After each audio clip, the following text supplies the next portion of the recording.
Hey everybody, it's Anna. Time for the Thursday card in this week's tarot story. So today we have the Ace of Pentacles.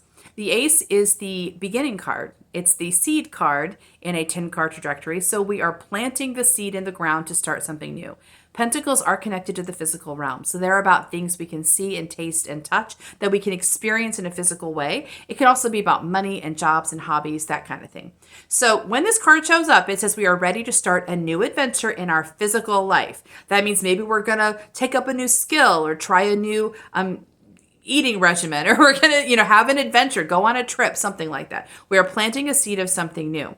And I think this is really a fascinating card that shows up here in this moment in the tarot story, because the Nine of Cups is about, we're about to complete this piece of a journey. The Queen of Wands reversed yesterday was like, almost like the queen is ready. She's a little blocked in her ability to be shiny and new. And that's because we're ready to do something new. And this old path that we're releasing, that we're completing, is already getting a bit too small for her, right? So this card shows up and says, all right, that path is over. We completed it. The gift that we've created is in the world. It's doing its own thing. Now we want to start something new. And so what is the thing that's calling to us? What is the thing that feels shiny and exciting for us that we want to start? Okay. The challenge of this, and this is always true, is that you just came off of this great moment of manifestation and expansion and release, and now we start over with a tiny seed. And that can really feel a little frustrating for the mind, who's like, oh, but we were on the top of our game and now we're back to the beginning again. But yes. So it is about like consoling the mind, reassuring it that there is no way to take shortcuts in the journey of manifesting on the physical plane.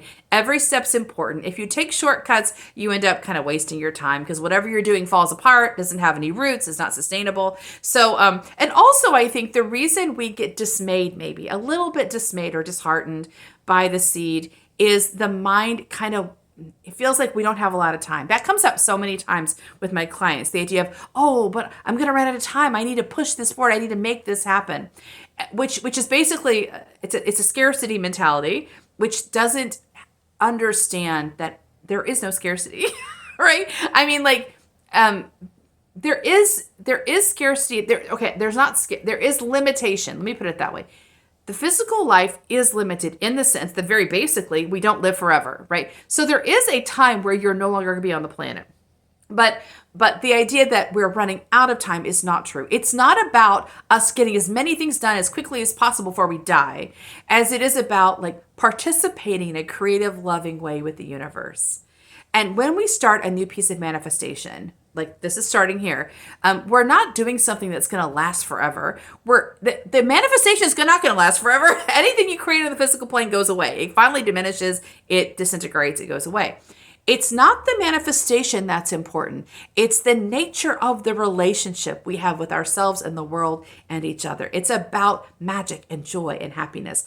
And every step of the journey has that in it. Planting a seed is just as magical as bringing the harvest to the town. It's just as magical. All of it is magical. So this is not wasting our time or starting small. This is the beginning of a new piece of magic. When it help the mind recognize every piece of this journey has its own purpose, its own power. And even if we don't complete this journey, doesn't matter. You take 5 steps in power, that's still power, that's still magic. So it's not even important exactly how we complete or what ends up being completed, as it is the journey itself. So let's start a new journey. See you tomorrow for our last card. Bye.